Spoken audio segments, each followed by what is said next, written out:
Hi, everyone. Thank you so much for joining me today. I'm super excited. This topic is going to blow your mind.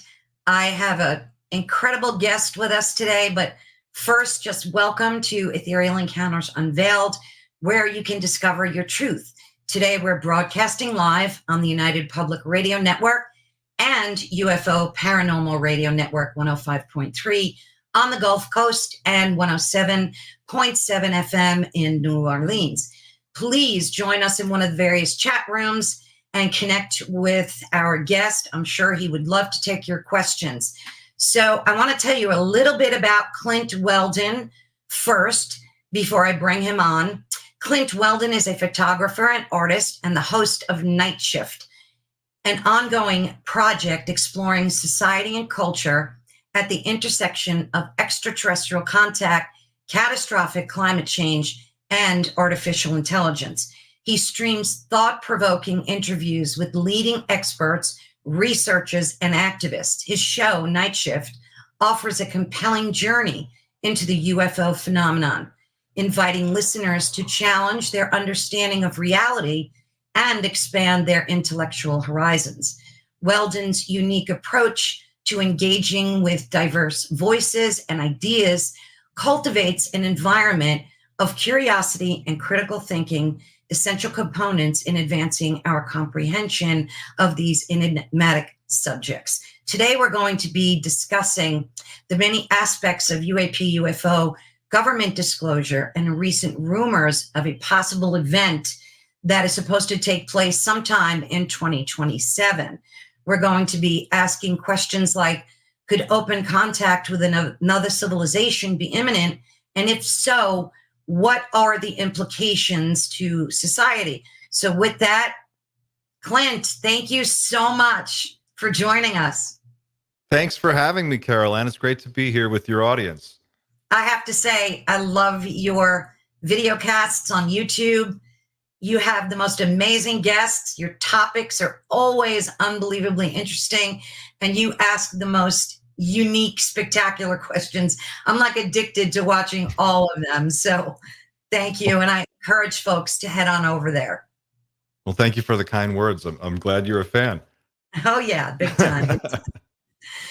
Okay, so let's hit the ground running with government disclosure. I want to know first, what does it look like to you?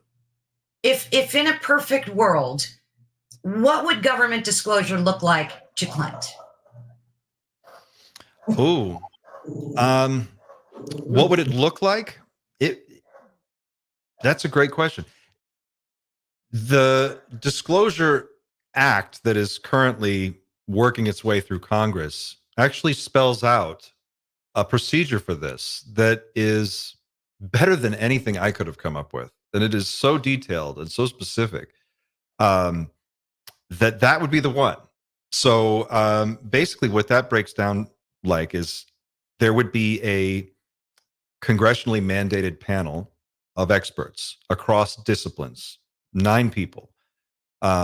Some of the expertise they were looking at were like a sociologist, an economist, a biologist, a physicist, a psychologist, different expertise across a wide variety of fields. And this group would be given access to everything that's available presently in the American collection, if you will. And they would be able to review all of the technology that's been recovered, all of the data that we have. They would have carte blanche access to all of this. And then they would get to decide internally which pieces of this information could be disclosed to the public without threat to national security. And then that process would lead to the National Archives producing a compendium of information that would be made immediately available to the public to basically spell out everything that would need to be spelled out for people. There's an internal process built into this bill that would allow for periodic review of anything that wouldn't be declassified. So things that, let's say they come up to some of this information and they determine that for whatever reason, it has to remain classified for a period of time. In the bill, the original wording of the bill, there was a provision there for that to be reviewed in a period of years. I think it was something like 10 or 15 years. And it has to be re-reviewed again and again. And they have to basically keep, if they want to continue to keep it classified, they have to make the case every review period as to why that needs to be classified. So this whole bill is designed specifically for that purpose. And it's the original, in its original wording, it was pretty tough. So I wanted to ask you, I probably should have asked you that first, but what got you involved in all this? How long has it been, this journey for you? When did you start your channel investigating? Like, take us down that rabbit hole a little bit. Okay. Geez, where to start? The channel is just over a year old. So I'm going like 14, 15 months at this point of really working at it. I'd kind of noodled with it a little bit prior, but really got serious about 14, 15 months ago.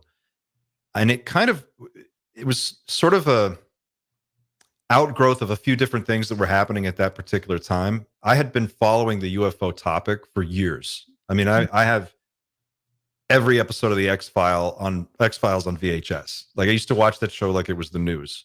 And I was super dialed into it growing up. And Stephen Greer actually was the first, when he appeared on the stage and really brought forth, he was one of the first guys to bring out a ton of whistleblowers that had some spectacular things to say. And he started putting these interviews online. Of course, there was Project Camelot. There were a number of interviews from there, and various different groups. And so as the internet matured and that material became more widespread, I just kept following, kept digging. It was always an interest of mine. A few years ago, 2017, we started what is kind of considered the current era in ufology. We sort of moved into this new world. That came after the New York Times, Leslie Kean, Ralph Blumenthal article, the Go Fast Tic Tac gimbal video leaks. All this stuff's kind of hit. And suddenly it was being discussed in a very high profile way that I hadn't seen before. And so I took notice of it, and I started to pay even closer attention to this space as that developed, and To the Stars Academy and Lou Elizondo and all this stuff started to happen. And I just found myself talking about it to anybody who would listen. Yeah. But a lot of people just would glaze over, they would get that 1,000-yard stare. You know what I'm talking about. Oh, yeah. And you just start to go, okay, well, at one point I'm like texting my neighbor and I'm like talking to people I knew in high school. I'm like, have you heard about this? And I was kind of like reaching out to find other people who were as like blown away as I was. And so I had this idea to start just a YouTube channel to see what happens if I just started talking on YouTube about it. Mm. I was a voiceover artist that was my first main career. So I had all my voiceover equipment. I had my mics and everything set up in my home for my home studio. So I was like, let me just try something completely different. And that's how Night Shift got started. And I was just, as soon as I launched it, people started to respond and the channel took off, and one thing led to another, and it's been growing ever since. Nice. Do you still feel the same way? Has your passion grown after interviewing all these authority figures and people that are in the know? Or do you feel more confused than ever after talking to them? Both. Yeah. Gosh, where do you even start? I know. This is the most exciting conversation going on anywhere ever. And only 0.1% of people are even really participating in it. And it's probably not even that many. I mean, we are such a small group that is into this. But as fantastic and unbelievable as some of the stuff that we'll get into, I'm sure, tonight, as fantastic and unbelievable as that may be, it just so happens that a lot of this, some percentage, is true. And it almost doesn't matter what parts of it are true in the end, if you really follow this rabbit hole all the way to the end. And if we eventually do get some answers, which I imagine we'll get more answers, but probably not all of them. But you could pick anything. Like, what do you need to be true for it to totally change your world? Like aliens, time travel, anti-gravity, free energy, anything. So I just found myself kind of, as I would talk to people, I start by just going, well, who do I want to talk to? Who do I want to actually just ask questions about? And I would start approaching people. And as I would get interviews and speak to them and learn more, it became even more clear that there is something real happening here. Like, I think everybody has a little bit of doubt kind of in the back of their mind. That's Right. normal. That's healthy. Right. It means that you're thinking critically and you're really examining things. But eventually you get to a point where you kind of have to go, this is real. This is real. And if it's real, if any of it's real, that means some big things. That implies some very large conversations that we need to start having. And that's the whole point of the channel for me, is to just find people who want to have those conversations. Like, what does it mean if we make contact, open contact? What form does that take? Is this where do ships just show up above every city in the world and suddenly we have to like reckon with this? I mean, what is that going to look like? And then how does that affect us from a geopolitical standpoint, from a social standpoint? What other things that are global in scale are happening right now at this particular moment in human history that are converging with this very unusual thing, this ET moment that we're having? There's some big things happening. And if you zoom out far enough and you take the broad look, that's what I'm trying to do. I'm trying to take this channel in that direction and figure out, how do these things tie together, and what is the human story that's woven from all of these threads, more or less.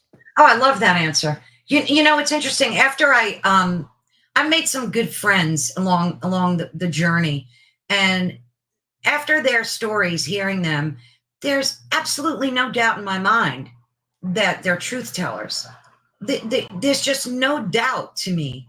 But yet, when I read, as we were discussing before, how somebody will come, like even the government will come out and say one thing, and then a month later, they flip the script and deny everything. So it does plant seeds of doubt in your mind, which, like you said, I believe is a healthy thing. But I'm on the same page as you. I think some parts of it have to be true. Now, I've never seen like a UAP. Well, I take that back. I have seen one, but I have not had like a close encounter with one. It was through a telescope. Me and a best friend were out one night stargazing, and we both were focused in the same spot in the sky. This was in space.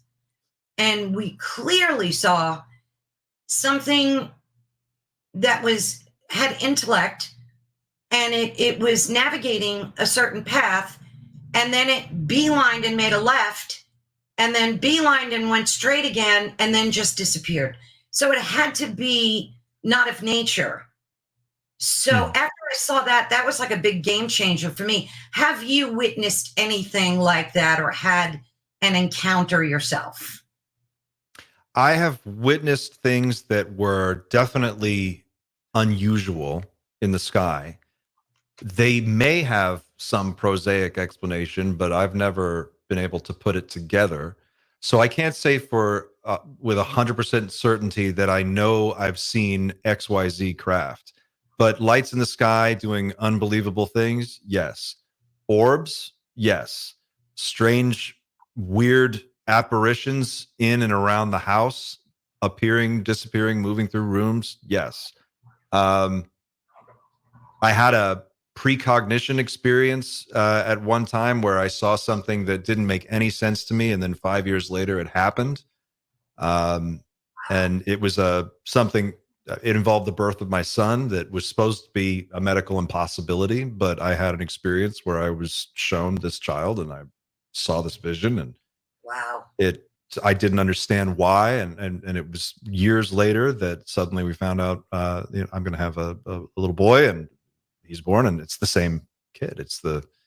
That was the thing that did it for me. If you really want to know, like, that's the thing that clinched it. That experience was an ayahuasca ceremony in Peru, which I'm happy to go into more detail about. But it showed me that there was definitely not just that this world is very bottom base level of a much bigger world. Ayahuasca experience. I ask because I've been reading a lot about and listening to various people talk about the connectivity between UAPs, the paranormal, Bigfoot, how it's all like dimensionally connected somehow. Like they're finding out that there's more to it than these separate incidences happening, that they're very much connected.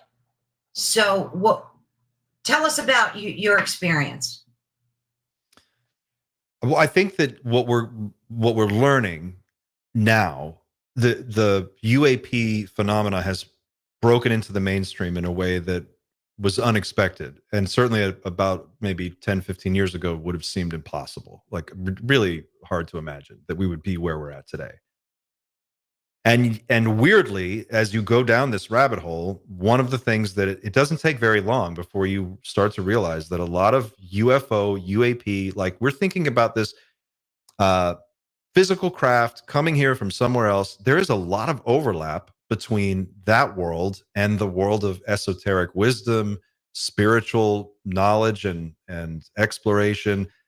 And I have a hunch, and others have said this who are far smarter than I am.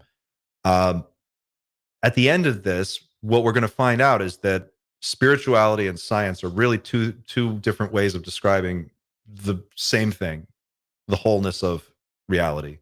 And these beings have technology that lets them pass through from one layer to another. And as it relates to ayahuasca and indigenous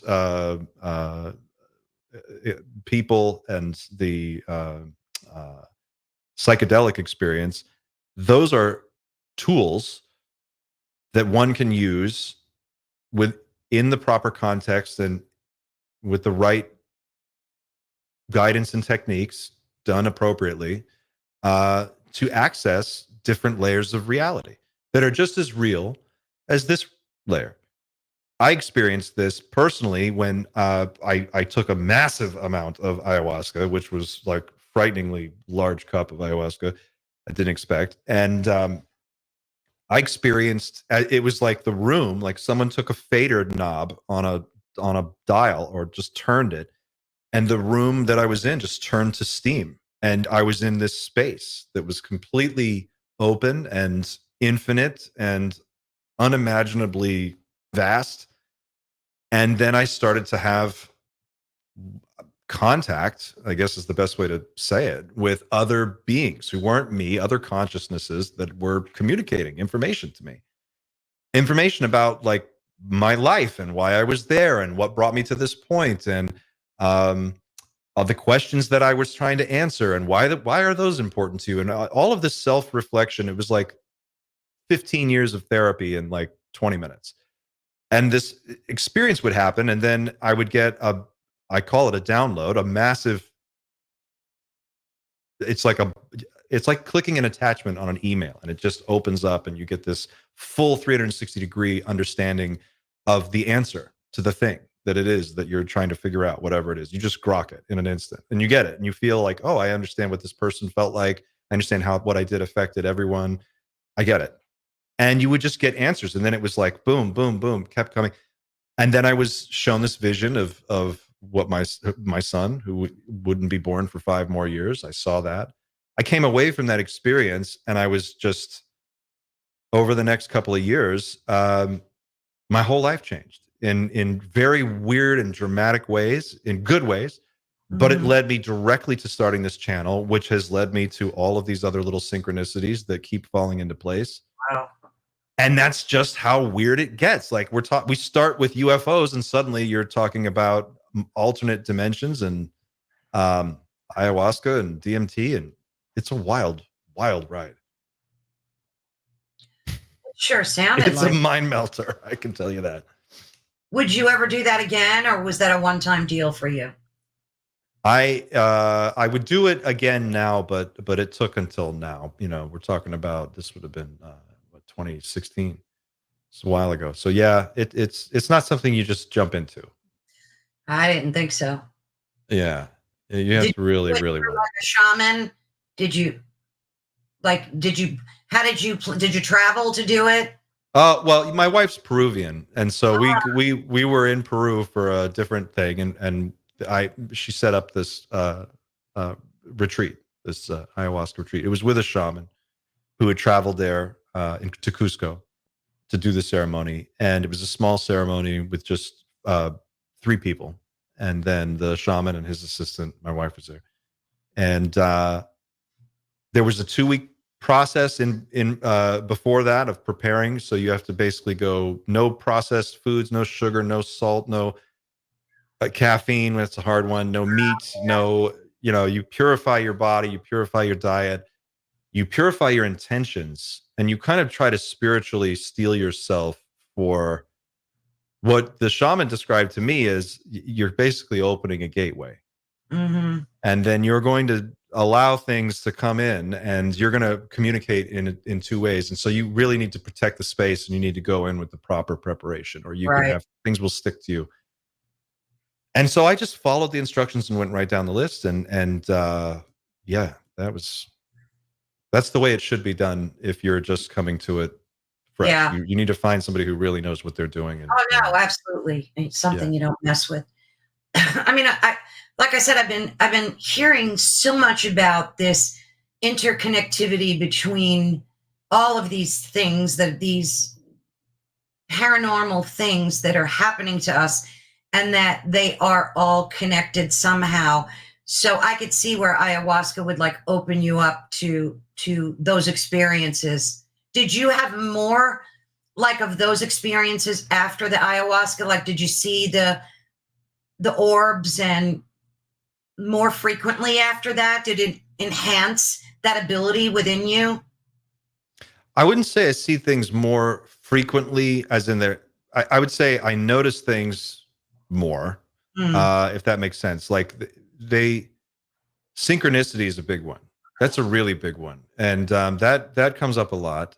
Weird animal sightings, just strange things with like owls will just appear. They'll land right in front of me. I'll be walking down the street, and an owl will just come out of the sky and land on a sign. Like wow. the most beautiful owl you've ever seen will look right into my eyes. That's happened a number of times. My son's been with me. We'll see it now. And when you say something like that, it's like, okay, but that could just be an owl, and it could just be nothing. Mhm. And maybe it is. I don't know. But when you have the experience, you feel something Mm, internally. I think a lot of this is about figuring out how to listen to your own internal guide, if that makes sense. yeah, it makes total sense. You have to figure out how to, like all of the greatest spiritual teachers throughout history, they all say the same thing. What do they say? Get away from people, get away Right. from noise, distract, go find a cave, go find a tree, go sit quietly.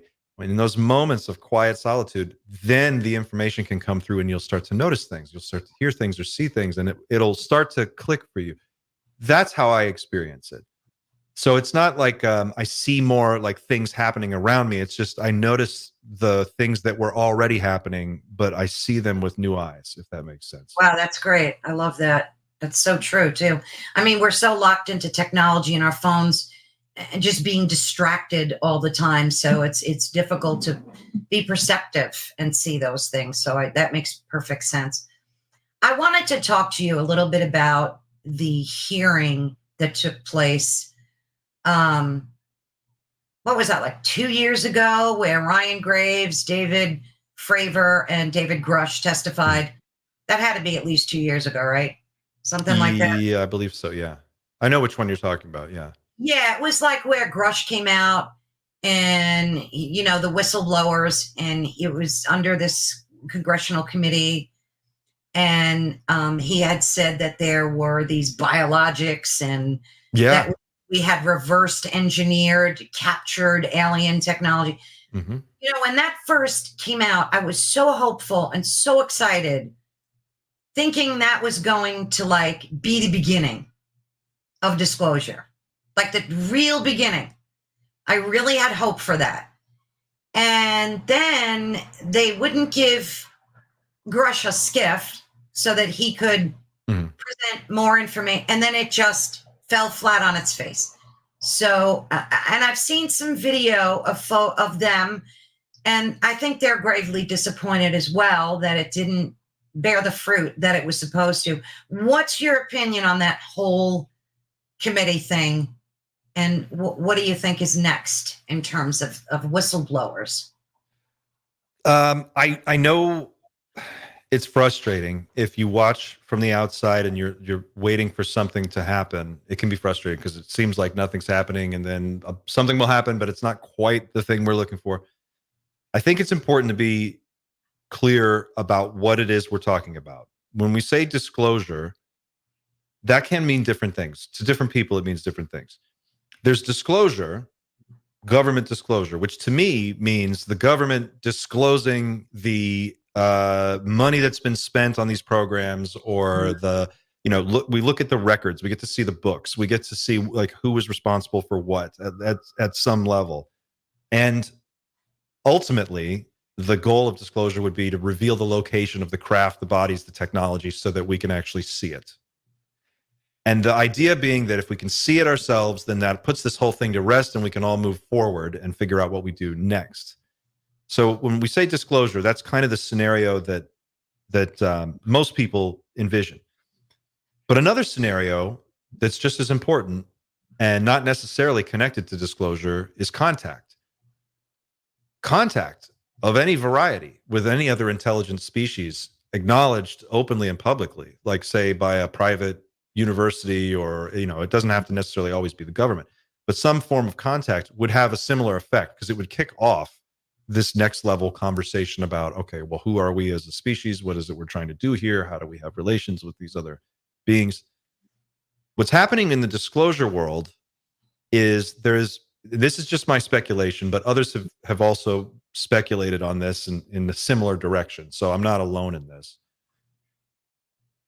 Some faction within the program is trying to break free and push disclosure in some way. They want this information out.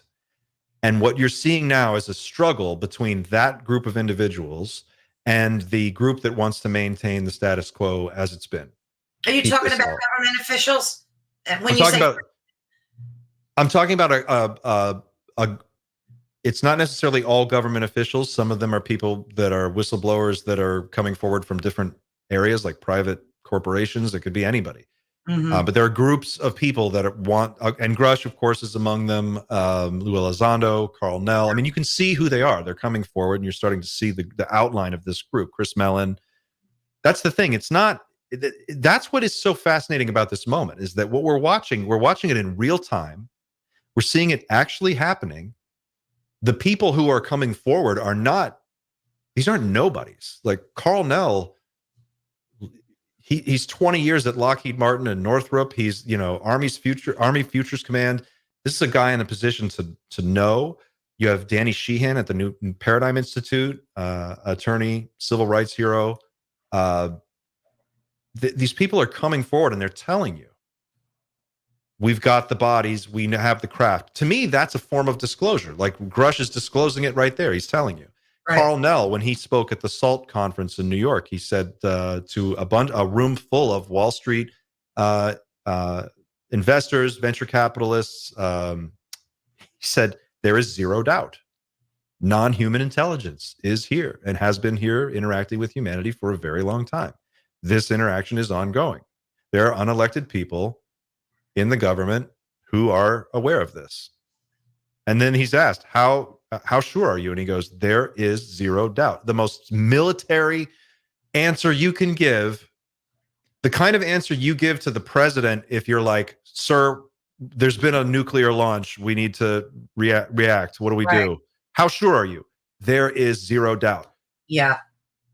There's no room for wiggling on that. So the official disclosure, what would be great about it is that the way that bill was written, it included a clause for eminent domain, which would allow the federal government to go in to Lockheed Martin, to go into whatever military contractor and say, show us the craft, with a team of people from the Attorney General's office and, FBI in tow. Like that's the kind of power that was in this bill.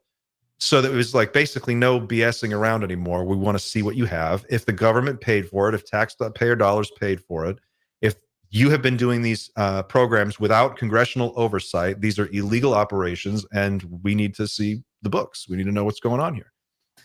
That's the part that they're pushing back against. That's the part they really don't want to see go through. So to the extent that where we're at, we've made tremendous progress, and it's ongoing. Yeah. There is also this conversation going on right now about something called catastrophic disclosure.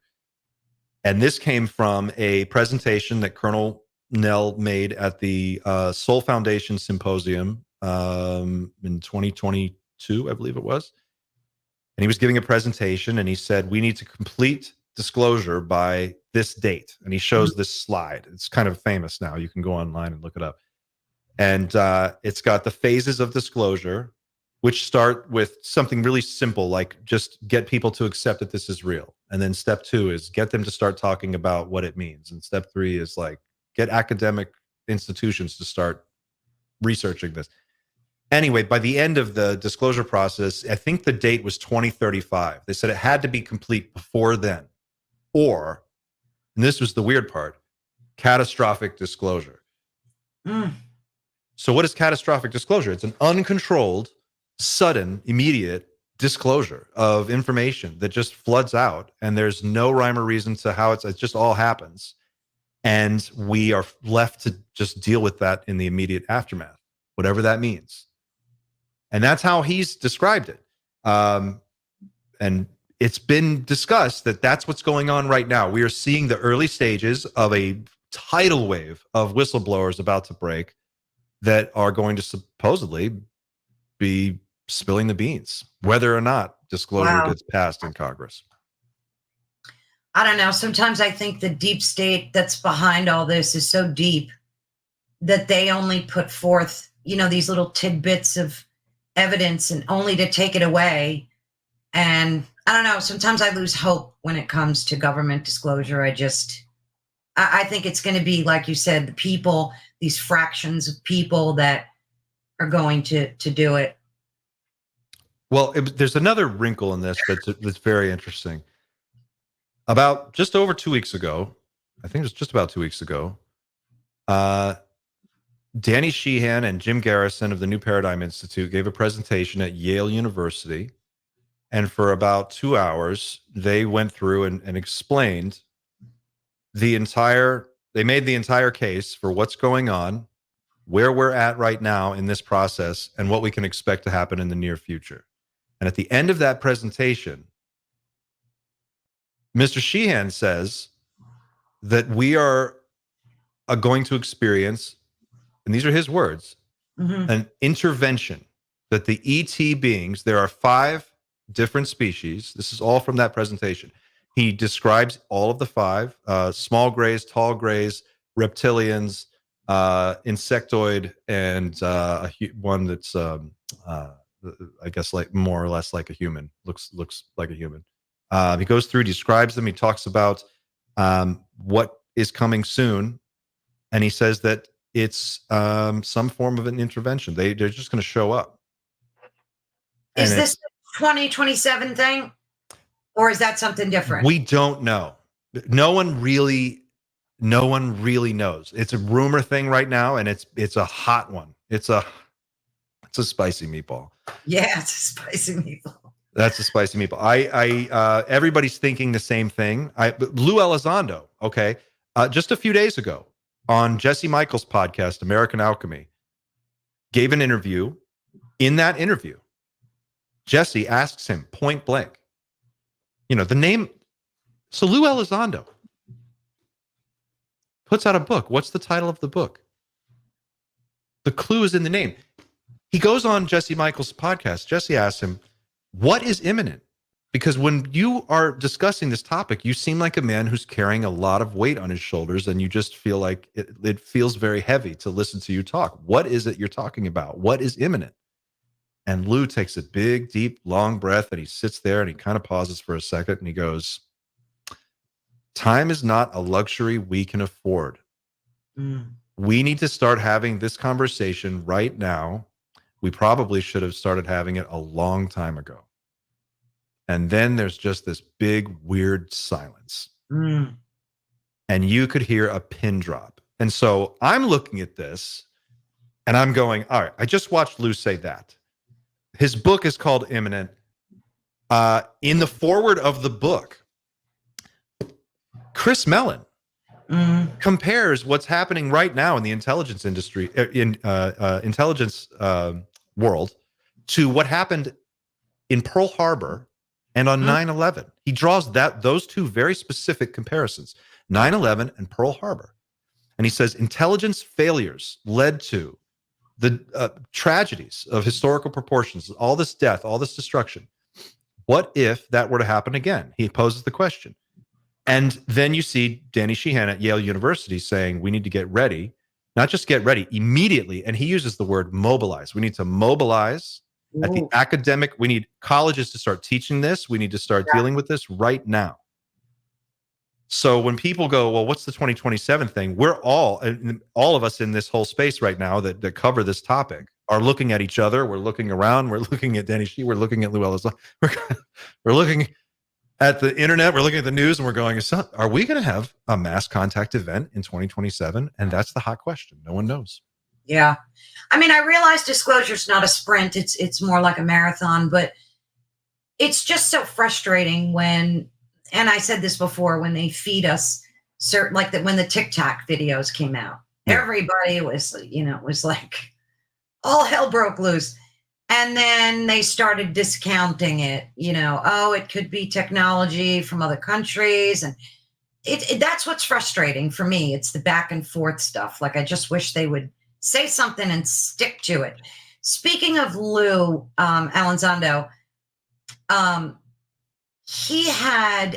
read in an article that it might have been in his book or on some article he wrote. He said, someone stopped me in the halls of the Pentagon and said, have you read the Bible lately? And he said, I was kind of surprised by that question.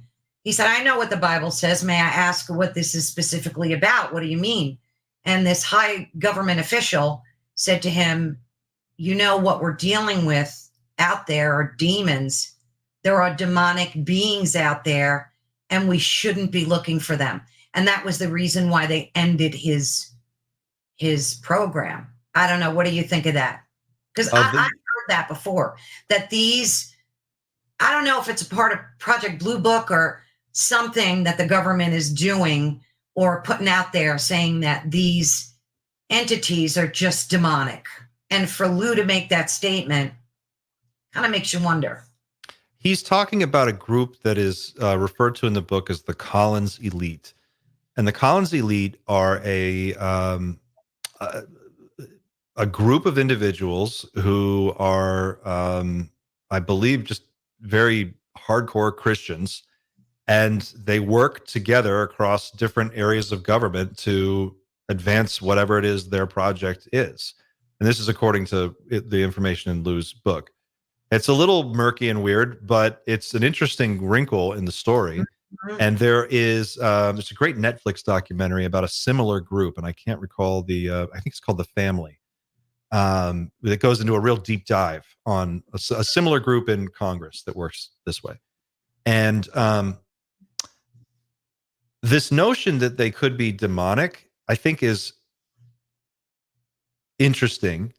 It sort of is a preview of things to come, I think, as this conversation continues to grow. And if the NHI do make an appearance and we're forced to kind of just respond to it and deal with it, certainly there's going to be a percentage of people who look upon them as some form of God or demon, or what they're going to have capabilities and technology that will look like magic to us.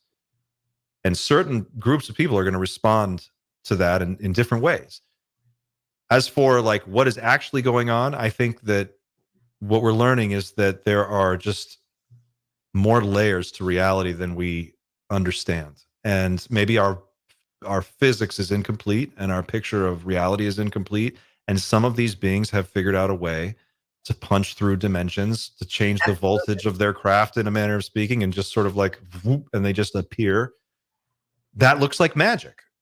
That looks, there had been, as far back in ufology as you want to go, people have talked about these beings communicating through telepathy. So if that is possible, and if they're doing it, and suddenly you hear them talking inside your mind, that's going to feel like magic, or it's going to feel like something. It's definitely going to be weird. So I think that if there is a group inside the government who has this idea, I can see where that might come from.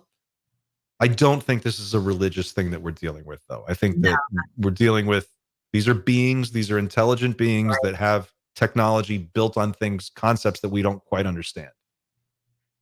What about what Greer's been saying, that the government, is it Project Bluebeam, that they're going to, use some holographic technology and fake like a UFO attack or an encounter?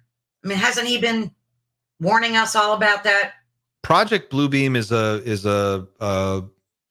yeah, that story's been around for a long time, and it's interesting. I don't know what to make of it. Basically, the idea is what you said. There would be a simulated false flag attack on planet Earth that would appear to us as if it's like Independence Day. I mean, it's going to look bonkers. And it's going to have all the Hollywood explosions and special effects. Anything that you've seen on a movie screen will probably be on display. This is the way the story is told. And the idea behind it is that there won't be any aliens. It's going to be done by our own people, using this technology that we've developed, and it's going to be made to look like it's an alien invasion. The notion being that event would precipitate some kind of global government shift, or some kind of, like, we would be able to change the whole geostrategic blueprint, because of the scale and scope of this event. It would just be too big for our current system to handle. So we'd have to roll out something new. I don't know if I believe that. That just seems like, I don't know. It seems like a stretch. It's almost easier for me to believe that aliens are just I agree with you. I mean, it would have to be a massive undertaking to do that globally, first of all. I mean, I think if the government wanted to do a switch and reboot society, they would do it by powering down our grid. Shut the grid down, or and reboot it. Yeah, shut the grid down, or use social media to just, they've already proven that they can influence the way people think. They can make you feel happy or sad. They can use social media to do all of these things. It's been done. There's so many other ways to do it. Like, a simulated alien attack just seems like, at some point, what happens when people start exploding real nuclear weapons against the simulated alien attack? It doesn't make sense to me. And I think there'd just be way too many variables at play. And it sounds very Hollywood to me. It does. It does. I like to throw this stuff out there, especially to you, because people, when I try to have these conversations with just family and friends, the first words out of their mouth is conspiracy. Oh, you're a conspiracy theorist. I don't like to be called that, because what I'm doing is just questioning the narrative. It doesn't mean I believe it. It doesn't mean I disbelieve it. I just want to talk about it. Mm-hmm. I just want to go over, like, your thoughts. What are your thoughts on these things? But some people are just so closed to even the topic and just having a 30-second conversation about it. So I like to throw stuff out there and see what you think about it. Sure, yeah. I mean, that whole conspiracy theory thing is intentional. That was put there. There's been an extended, multi-decade-long campaign by the Central Intelligence Agency to stigmatize this topic and make everybody who talks about it seem ridiculous. Exactly. Even Harvard professor John Mack, professor of head of the psychiatry department at Harvard University, famously wrote a number of books on alien abductions, and one of the most prominent figures in ufology was almost thrown out of Harvard. In fact, it was like they called him in front of a review board just for looking at alien abductions. Oh. And they told him that he was crazy, and all his colleagues were like, we don't know what's going on with John. And actually, and the guy who represented him in that scenario was Danny Sheehan, actually. Oh, wow. Yeah. So you're seeing what you're seeing the ripple effect of many years of that to just make it look stupid and talk about it in dismissive terms, and we've cracked that now. That wall is down. I think so too.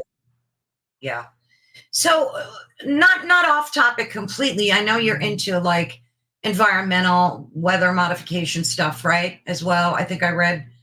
What do you think about all the chatter that is happening with HARP, that these hurricanes are being directed by government means? And I mean, what's your take on that whole thing? Let's just get it out there. It's not what's going on. That's not it. Can the government, does the United States military have the ability to modify the weather? Probably in some way. I mean, it's a powerful weapon. It's one of the most powerful weapons of war. Like, the weather is a huge factor in everything. Certainly in Dubai, they seed the clouds. They can make it rain. Yeah. They can do, so things can be made to happen.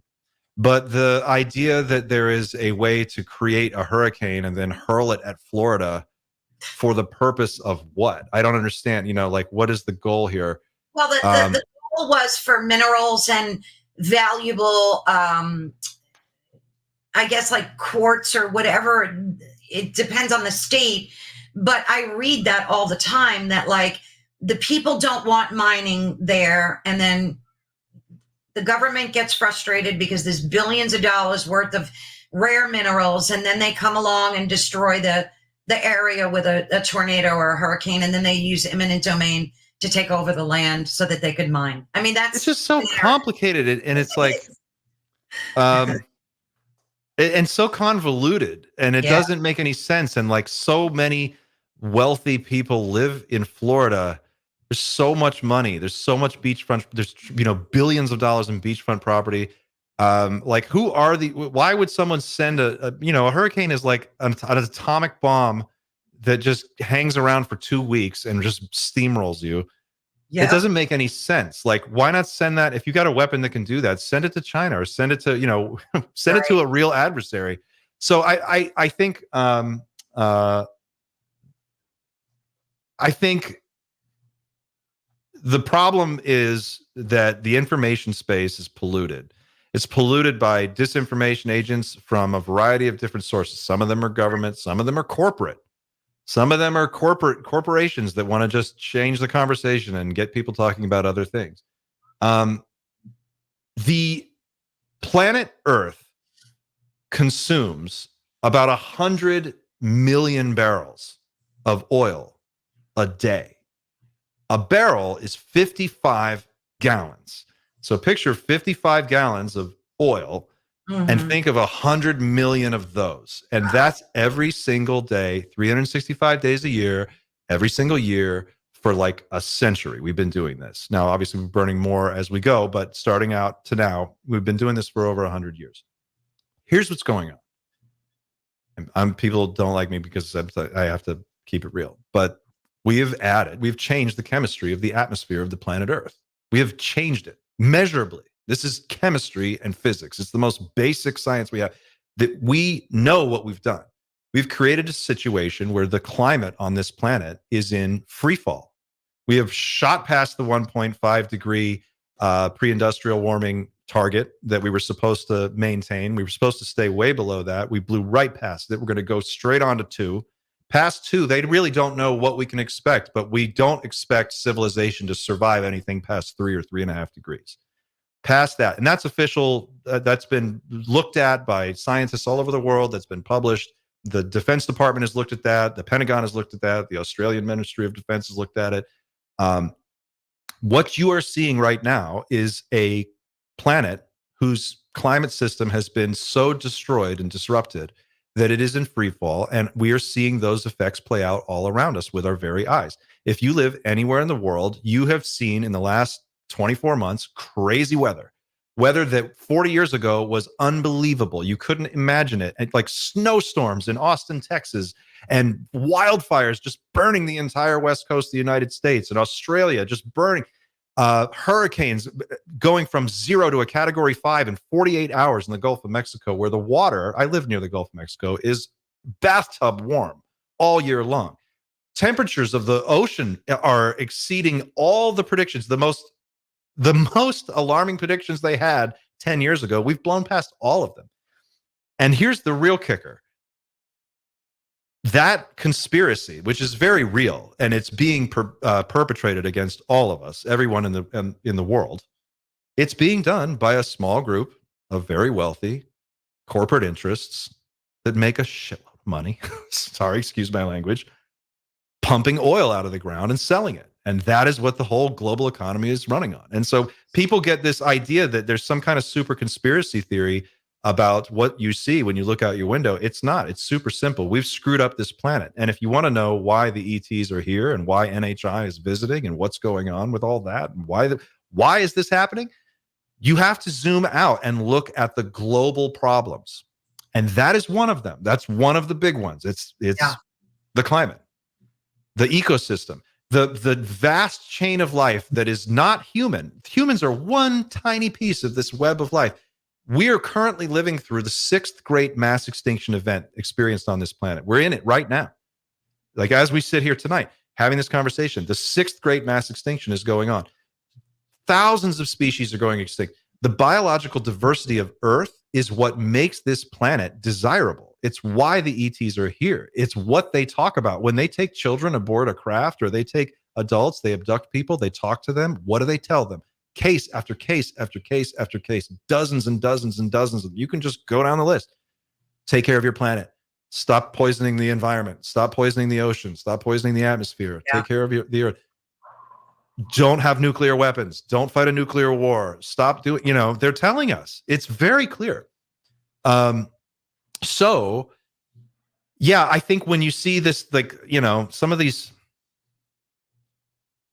it's interesting. The UFO conversation is so fantastic and out there. I understand how weird it sounds to some people. But if you're willing to have that conversation, it's important to also be wise enough to step back and really look at the global picture and think about all life on the planet. Stop just thinking about humans. It's not just us. We've got a very unique world here. It's very, very important. There's a lot going on here. This planet can generate life anywhere. At the bottom of the ocean, in the darkest volcanic vent, they find life. You go to the middle of the most burning hot desert, anywhere you can find life. The Arctic tundra, you can go deep below the ice. What do they find? Life. We look out from our planet at everything around us, and it's dead. It's just all dead. There's nothing out there. Well, maybe that's why they're here. That's my thought. That was brilliant. I totally agree with that. And again, infighting in that narrative, with saying that climate change is a hoax, none of it's happening, the CO2 levels aren't nearly as high as they're saying that they are. They're only like 0.03% or something. And if it went to 0.2%, there'd be no life on the planet. So again, it's like. But these are not equivalent things. Like, see, this is the thing.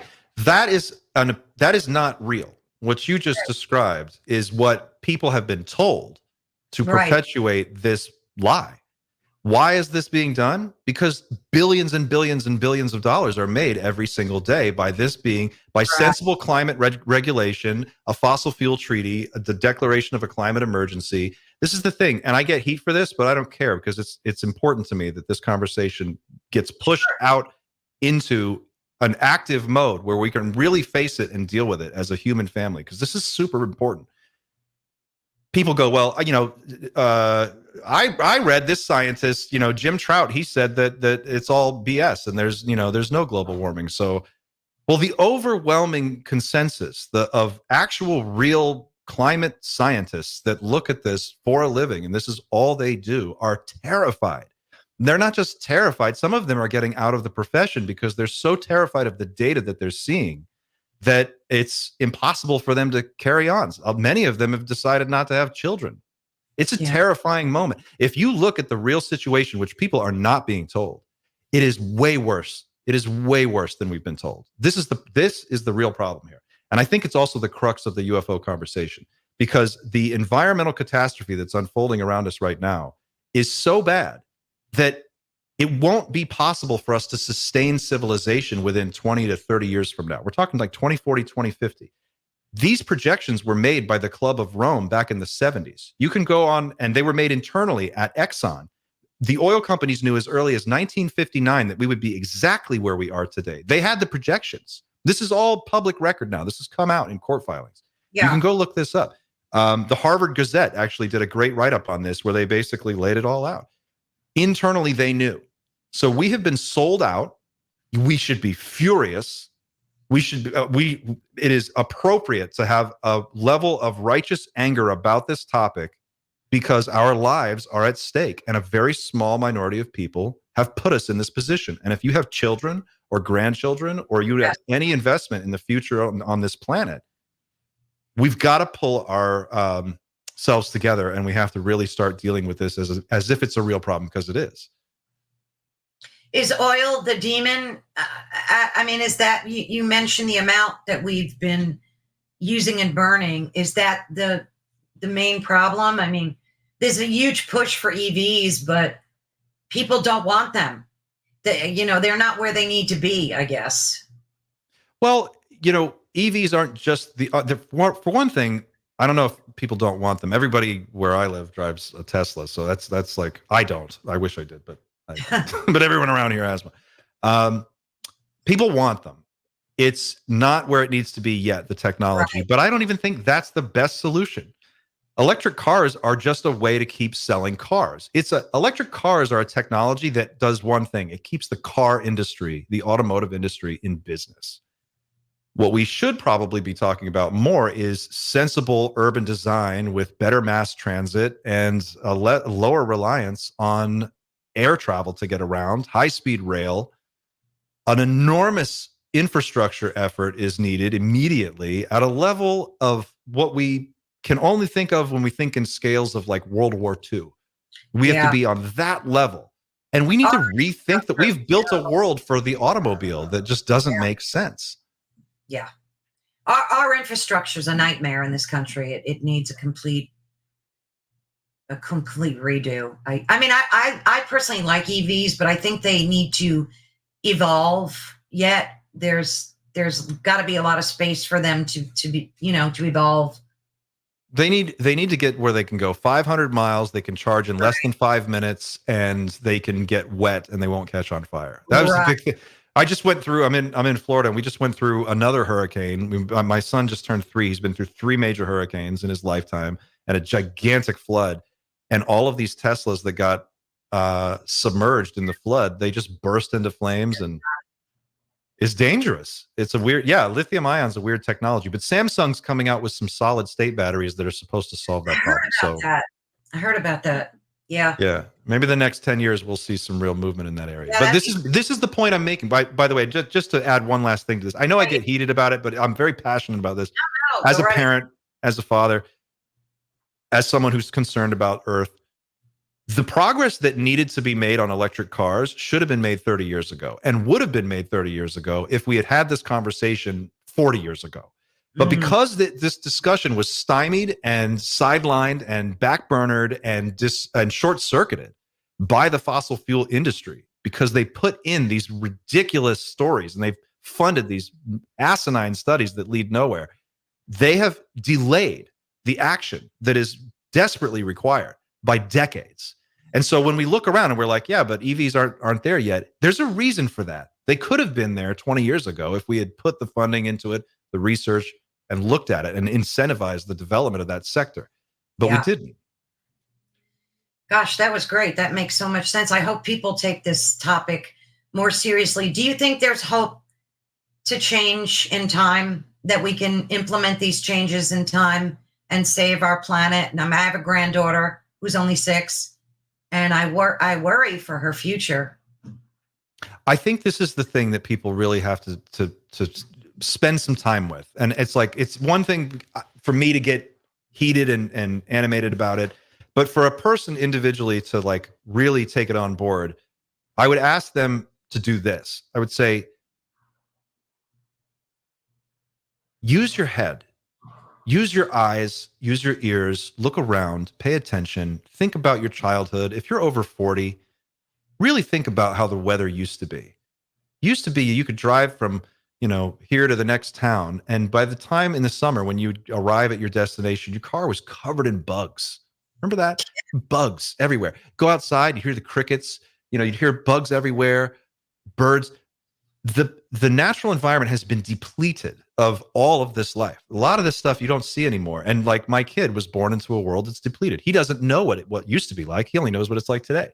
So there's this like rolling generational thing that keeps going as things deteriorate. They just expect less and expect less.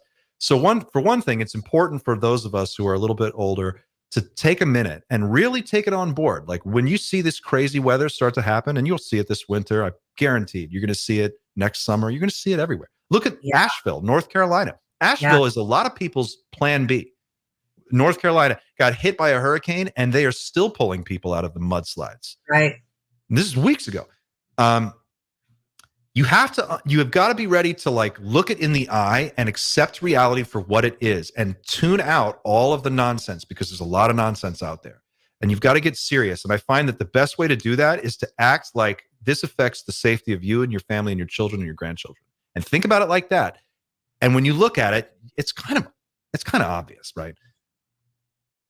Next time you're in a traffic jam, look around, look at all the cars. Every one of them's got 40, 50 gallons of gas. Each tire takes 40 gallons of crude oil to make a tire. Look at all the all of this infrastructure, all of this stuff, all the plastics, all food. Our food depends on it. All of it.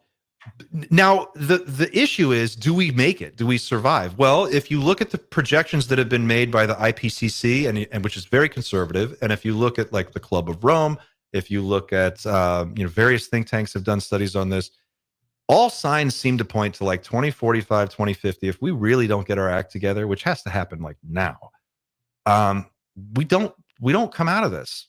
We really don't. Like the complicated, you can't grow enough food, staple crops, to feed 10 billion people unless you have predictable rain patterns and climate.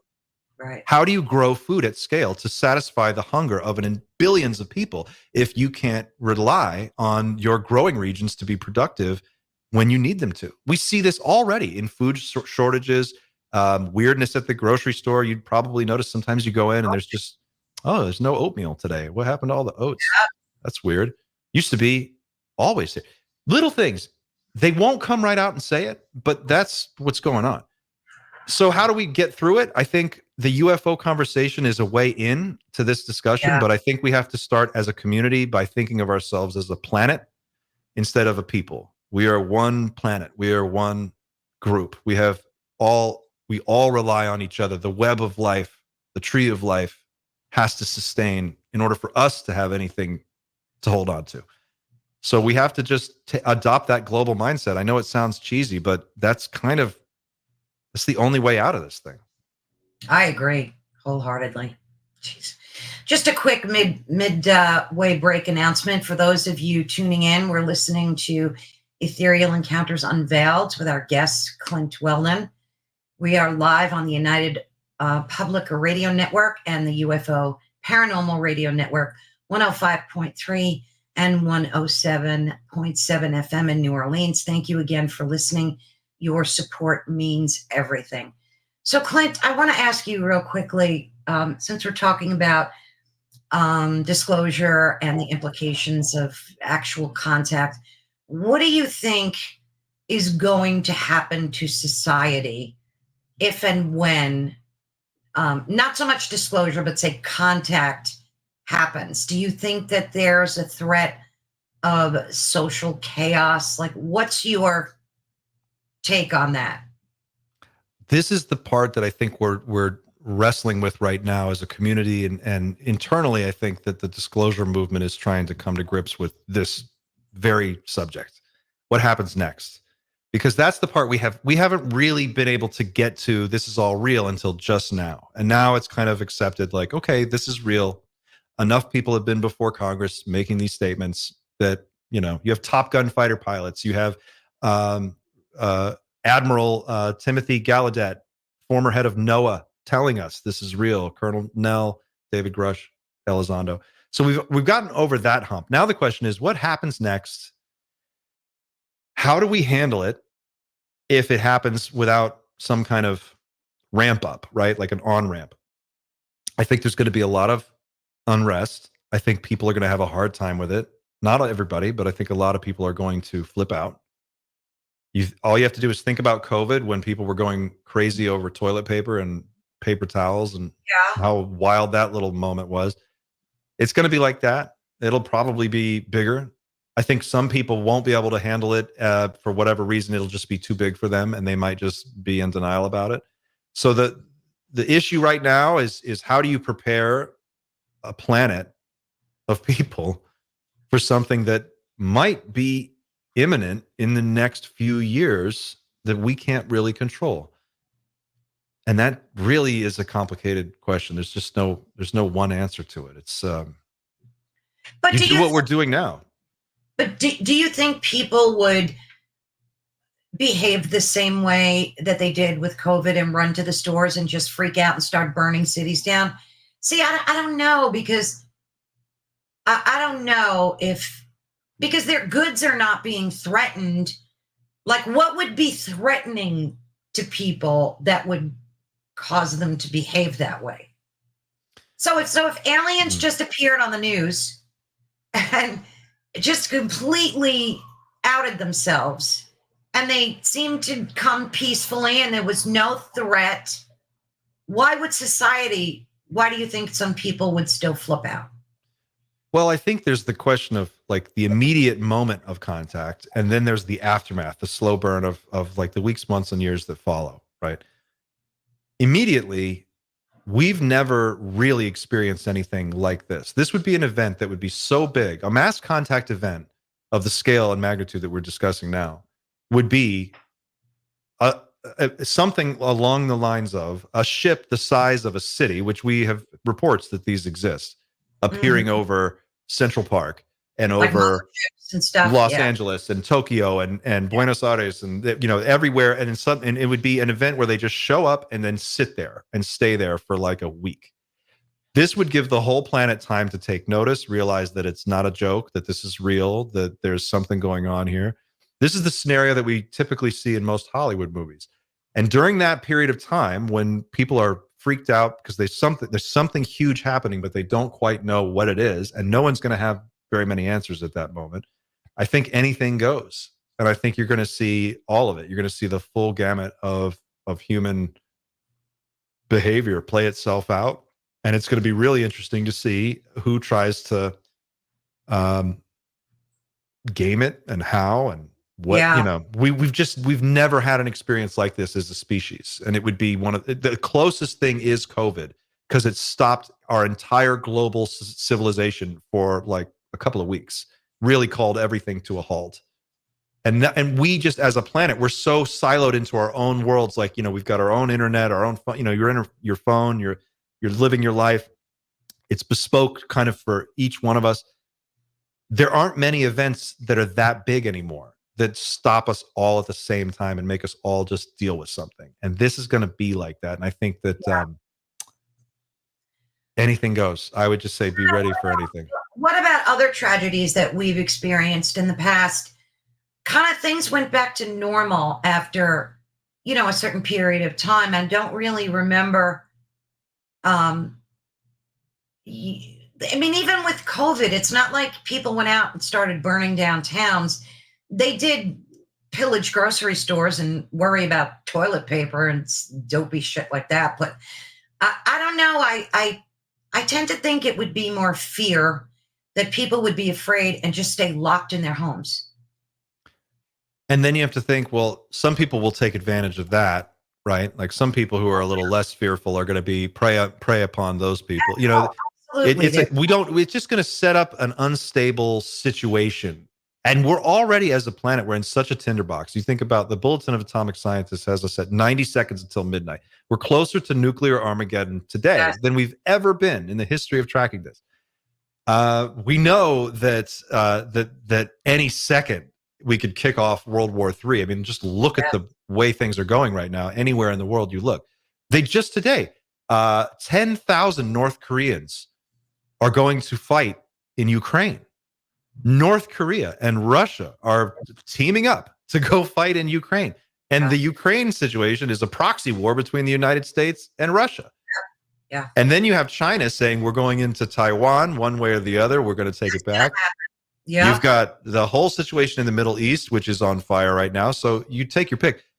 If ships showed up in the middle of all of that, the question is like, what do the governments do? What do the militaries do? You know, people, that's a huge X factor. Civilians, who knows? Some people might think it's the end of days. They might flip out. They might say, okay, I know what this is. There's that too. And I was going to ask you, where do you think the religious component, if at all, fits into this narrative with UAPs and biologics and all this disclosure? Do you think there is a religious component to it? What's your take on that? There's definitely a religious component to it, but I don't think that at bottom what that is. I think the religious component is you have beings that have been appearing throughout history at various times and places, displaying technology that appears magical to the people that are seeing it. They have no vocabulary for it. They don't really know how to describe it. They describe it as flaming shields in the sky, or flaming swords, or they paint these pictures of what they think they see, but it's very hard to really put down on paper. And we have numerous historical accounts of this, and naturally it makes sense that we would fold that into our worldview in some religious context, using that vocabulary and that experience to sort of make it make sense. So I think a lot of the symbolism and things that we see in religion that we look at as fantastical events probably did happen in some way or another, but it was probably not that magical. It was probably a lot more based in just technology and advanced beings. A great my wife jokes about it, but she's a big fan of the TV series Stargate SG-1, and that show. The film Stargate is kind of about this topic. It's like, aliens come to your planet and set up shop, and they tell everybody they're gods, and that's just, so we go on. I think what we're going to find out at the end of the day is that the what we think of when you think of existence and reality and your consciousness and your experience of being here and being alive and aware and noticing it all and having this thing, whatever we call it, this life. I think that experience is a lot deeper, bigger, and broader than we can possibly imagine. And I think that there's a continuum there. And I think these beings just represent another layer of the continuum. Yeah. Just like thermal layers in the ocean. There's some animals are up here, some animals are down here. They just have technology to go back and forth. Right. And so, how that, we see that through a religious lens because we don't have the science to show us how to do it yet. But Right. Haven't you noticed, I'm sure you have, that there's definitely a spiritual awakening more now? I mean, it's everywhere on social media, people talking about it and experiencing it, whether it's extremely religious or spiritual, because, there is a disconnect between those two. Some people separate them very much so, but what do you think accounts for that?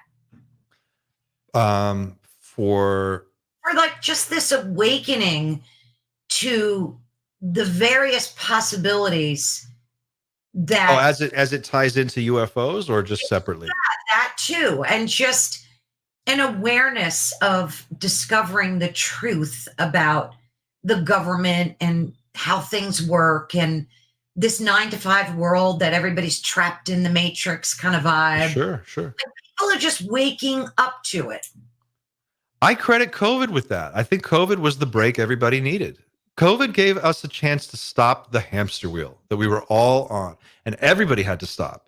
And because everybody had to stop, the boss had to stop, the CEO had to stop, all the people on the line had to stop, all the workers had to stop. Everybody had to take a break, and it was enforced. And because of that, we had a chance to take a deep breath, step way back, and just hang out with our kids and our families and our friends, and go outside and not see cars running around. It stopped the world. And I really do believe that at the end of the day, that was the moment where everybody kind of took a beat and just said, I'm just not happy doing it this way. Right, Like, right. this is way nicer. Why? How do I spend more time with my family? Why do I have to work so much? Can I work from home? There, like, why not work? Okay, well, we tried that. Oh, now we can work from home. Okay, and then suddenly we're having a conversation about the way that people interact with their employer. Well, if I'm working from home, then shouldn't I get paid for the space that I take from my home to turn into an office? Like, maybe. Right. So we're having this larger social conversation about different aspects of our lives that we want to improve. And COVID was the break we needed to do that. Now, how that ties into a spiritual awakening, I think that people, once they realize what's important, really important, at the real core of it, your family, the things that matter, the things that make you feel alive. You want more of that. You want to be with that. You want to find a way to that. And that causes people to start looking inward and asking themselves serious questions. And I think that is a step, if not the most important one. It's certainly one of the earliest ones on the road to that self-exploration. And I think UFOs, this is in a much similar way, these kind of things are happening at the same time. UFOs inspire us and show us that the world is way bigger than we've been told. It Absolutely. just shatters that whole paradigm. If you go, if this is real, I've got a Top Gun fighter pilot, one of the best fighter pilots in the world, saying it's real. Do you believe this guy? He's, they entrust him. This guy is a guy who could launch nuclear weapons out of, he could drop a nuclear weapon. And they're telling us, high-ranking military officials, high-ranking government officials, former heads of CIA, all these people, senators, congressmen, a number of presidents, Bush, Obama, Trump, Carter, we could just keep going down the list. They're all telling you this is real. And when you hear that and you really finally take it on board, it all settles. You just go, well, if that's real. Yeah. There's so much more I need to learn. There's so much more. It's hugely inspiring. It is.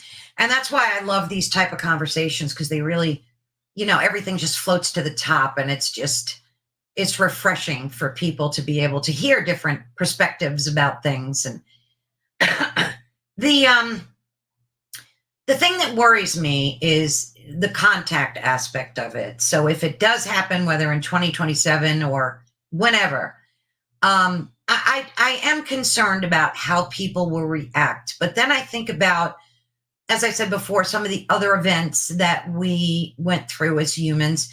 I mean, I think when Darwin first advanced his evolutionary model, it was very controversial, and it shook people to their core, but eventually became widely accepted. So if you look at other life-altering events, like even the Big Bang, when that theory came to be, don't you think that was earth-shaking for folks to discover that? Or do you not think that any of that is in the same category as the contact would be?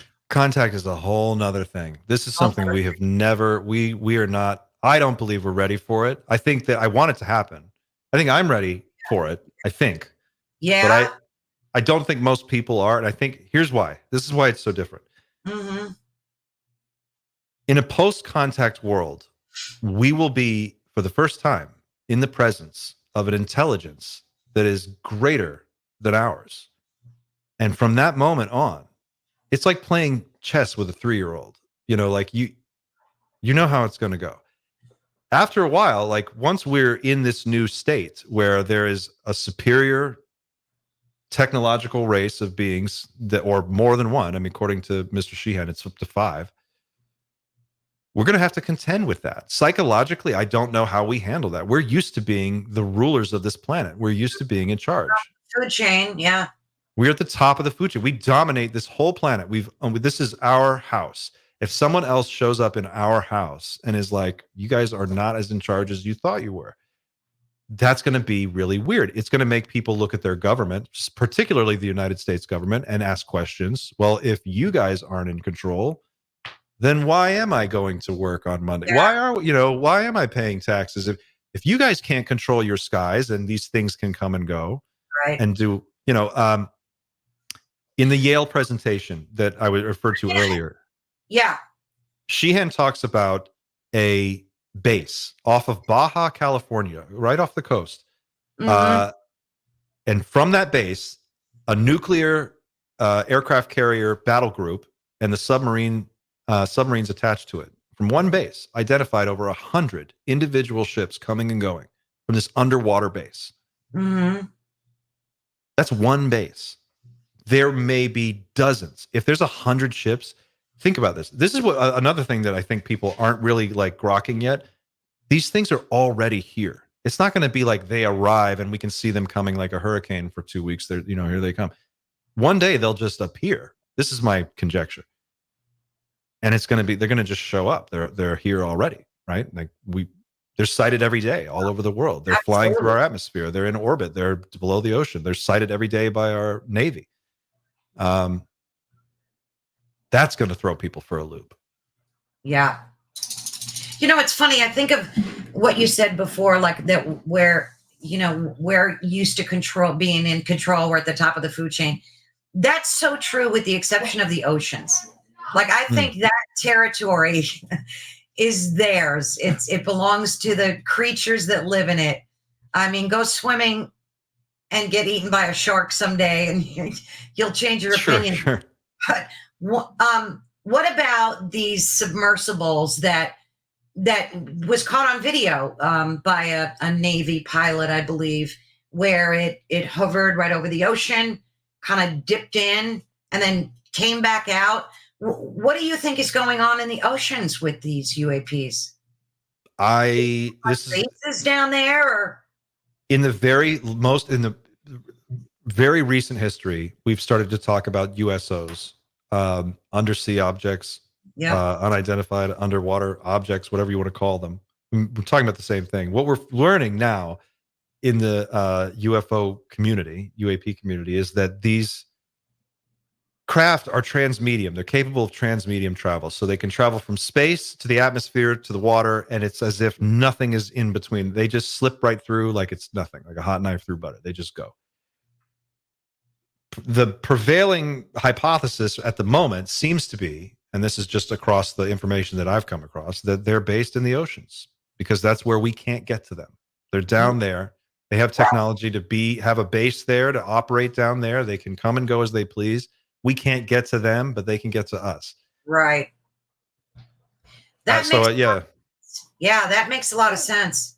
It's possible too that, and others have suggested that they're not from somewhere else. They may actually be from here. At least some of them may be an earlier form of life that evolved to an advanced level and then went basically underground and disappeared. And they've been living in an adjacent biosphere. What about the Antarctic? That the theory that's why it's closed off to society, because there's alien life there.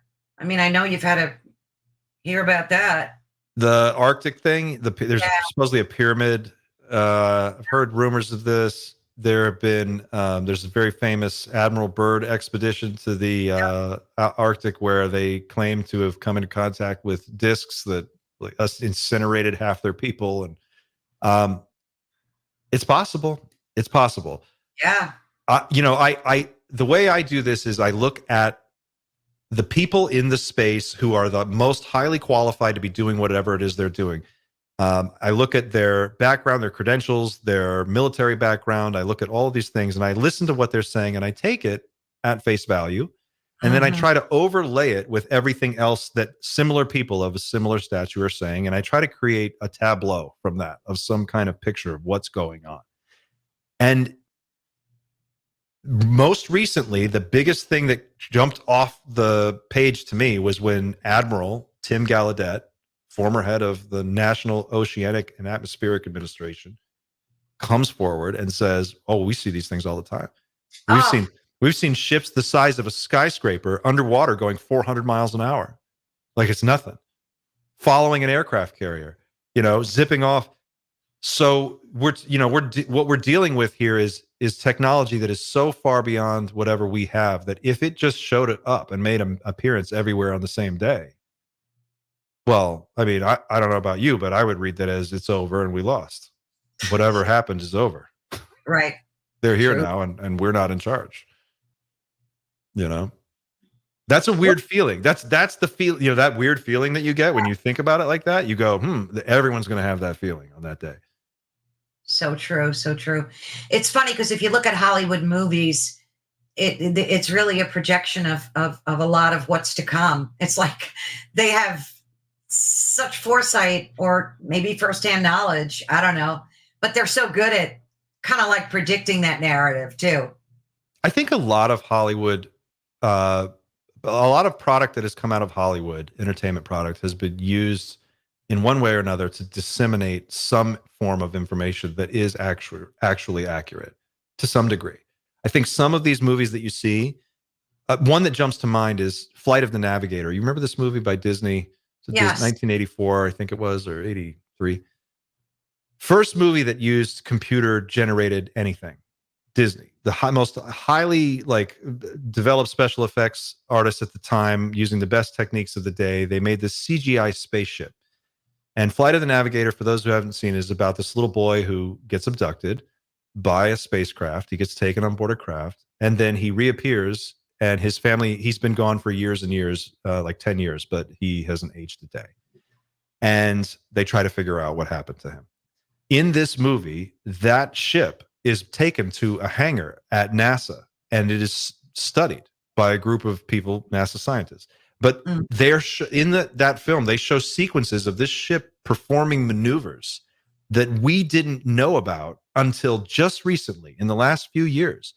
Particularly one maneuver where I think this was Commander Fravor who described this. The craft coming from like 80,000 feet in space straight down and stopping like 12 feet above the water in an instant. That maneuver is shown in this movie being performed. The craft changing shape, they show that. For the first time, you see a craft actually change shape that looks like a flying saucer 1 second, and then it changes into this weird delta shape and then takes off.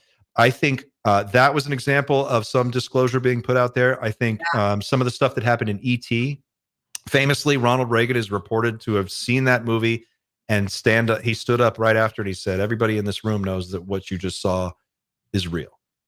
And there are the case after case of this where Hollywood has put stuff out there that there's a tiny kernel of truth inside this other fictional story. Absolutely. I mean, now you've got Steven Spielberg's latest project. I believe it's called The Dish. I think it's slated for release May 2026. And that's supposed to be like exploring and intensifying this conversation around UFO disclosure. And there's supposed to be whispers of some type of monumental revelation by 2027. Yeah. So I'm pretty excited for that as well. What's the name of that? I know I saw you in a video talking to someone about it. It's a documentary. Is it called The Project or? Was it the James Fox? I think it was Fox. Yeah. What was that called again? I know I program. Saw you talk the program. Yeah. That's it. Yeah. So you even showed the trailer. Yeah. What is that all about so folks can have a good understanding of what's going on? That's not released yet, right, Clint? That's not released yet. It was just I'm actually checking the dates on this. This was September 25th. And I think they still are working on getting distribution for this, but it's complete. And it's directed by filmmaker James Fox, who's been a UFO, UAP documentarian filmmaker for decades. He's done some excellent work. And he made Moment of Contact and then the Virginia documentary. The program is his newest project, and that is supposed to basically break down the complicated UFO crash retrieval, recovery, reverse engineering operation where these craft are supposedly knocked out of the sky, recovered by teams of military, brought to secure locations, and then handed over to private corporations to be reverse engineered. That's when we describe that, what we're talking about, that's called The Program. And supposedly this documentary is going to do a deep dive into how that works and what that is. And, we're going to learn a little bit more about how Congress is involved. Yeah, that'll be exciting. I can't wait to watch that. I want to ask you what you think. like, what opinions do you have? I mean, not really UFO related, but just on a personal level, with topics like near-death experiences, astral projection, and having experienced ayahuasca, I'm sure you pretty much have a strong opinion on these topics. And do you think that there is this interconnectedness thing, dimension that's like weaving them all together? Because it just seems like everybody is talking about all this stuff all at once. I can't make sense of it, but there's something happening. There's definitely some. You feel it too, right? It's not just me. Yeah, Absolutely. To my it's core. weird. It is very weird. And I can't Yeah. talk to anyone about it because you get the woo-woo, oh, kooky, crazy conspiracy theory look. But I You feel know, it. I can't help but not feel it. I get you. I get it. I know exactly what you're talking about. I feel it too. It's a weird one. It is. I can't quite explain it. I'm not exactly sure what the best way to explain it is. I can tell you this, that this is what I was talking about a little while ago. There's tremendous overlap between all the things you just described: UFOs, UAPs, Yes. near-death experiences. Oftentimes, people who are near death report seeing beings standing at their bedside in their room. Absolutely. And many times these beings are described in very similar terms as the beings that are supposedly seen on board alien spacecraft. Right. Small gray beings, big eyes, big heads, little arms. Tall gray beings in a hood, in a robe, glowing. Yeah. One of the most famous UFO contact cases recently is Chris Bledsoe's story. Are you familiar with Chris Bledsoe? Now. Chris Bledsoe is a contactee who experienced a number of bizarre events where he basically was camping and fishing with a group of people, two guys who worked for him and his son and him. And this is in North Carolina, rural North Carolina, not too long ago. He had a sighting of these gigantic flaming orbs. They look like balls of fire. He described them like seeing the sun, but seeing it 30 feet away and 12 feet off the ground. They chased them. They got in their truck. They drove away. They followed them around. He experienced a period of missing time. He talks about this in numerous interviews, but during one of his encounters, he saw a being that he describes as the lady. If you Google the name Chris Bledsoe in quotes and you put the lady next to that and you look that up, do an image search, you'll see a painting that was done of this woman. Blonde woman, white robe, glowing, floating above the ground, kind of see-through like a hologram, communicates with him telepathically, tells him all these things, gives him some predictions about the future, tells him some stuff is going to happen in the near future on this particular date, gives him some kind of a riddle, and then disappears.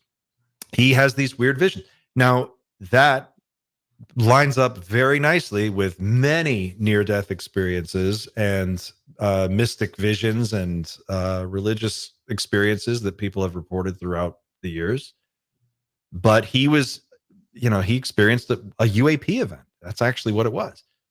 So there's so much overlap. It's like I think a lot of times we use the same, we use interchangeable language from religion and science, and we're trying to find ways to like have this conversation, but it's just it's a failure of our language to have anything to describe what we're seeing yet. And I think as we work ourselves, we're working through that period right now. We're trying to figure out, how do we talk about this? So yes, I think the religious component, like the spiritual component, there's definitely super overlap there. Now I'm screen sharing. Is this what you're referring to? Yes. Yeah, that's the lady. So this is an alien being that Chris Bledsoe encountered? Yes. That's what he says. Wow. He did an interview with Richard Dolan that was phenomenal. It was a 3-parter, and he goes through his story in detail. And of course, Richard asks great, compelling questions, and they just have a lovely chat. But by the end of that story, you're left to wonder, like, well, what is going on here? This man experienced orbs. He was chased by them. He had a contact experience. He saw this being, this apparition. Now, it's been reported of, again, these are just anecdotal reports throughout ufology, but abductees frequently talk about these NHI beings being able to implant thoughts into your mind. They can add things. They can make you see things that aren't there. They can make you think things that aren't your own thoughts, but will appear to you as your own thoughts. They have some form of talent for operating in the mental environment. I think what we're going to learn soon, and we're kind of on the cusp of it right now, is we're going to figure out that consciousness is not contained inside the body. It is non-local. Right. There is, because of that fundamental fact is a part of what makes reality function. And because of that, there is a form of technology that probably can be built. This is my own conjecture here, but can be built to harness that ability, can harness that phenomenon. I think when we are talking about people's individual contact experiences, in many cases, what they report to have seen or experienced may not be what they actually experienced. It may just be the programming that they were shown, if that makes sense. It does make sense.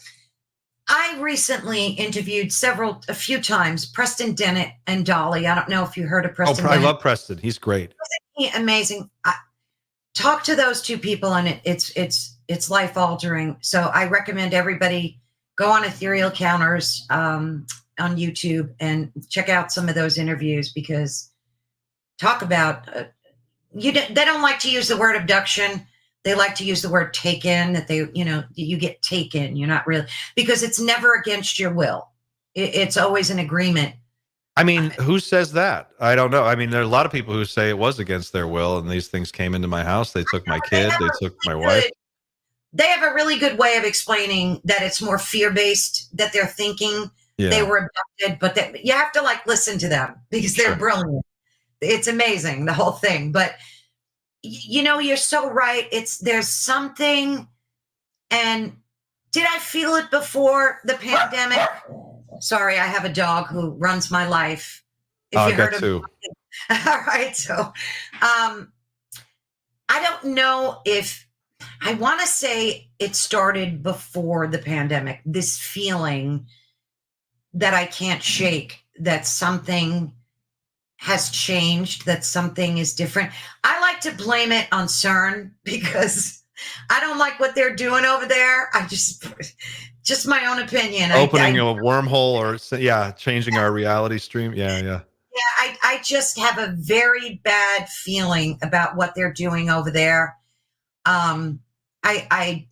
I think when I first started researching, I had high hopes. I'm like, oh, they're going to discover the God particle.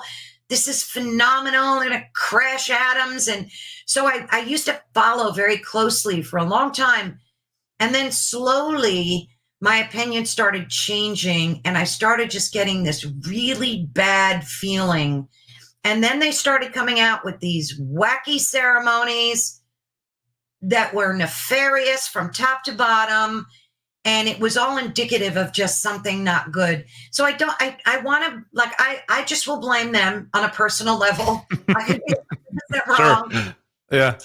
Something has changed that, like you said, we can't put our finger on. It's like an itch that you just can't quite get at. Yeah, I know exactly what you mean. It's weird. And I think that's the strangest part about all of this is it does feel like, and synchronicity brings you into contact with other people who pick up on this too. It's a weird wavelength kind of a thing. It's some kind of a frequency thing, I think.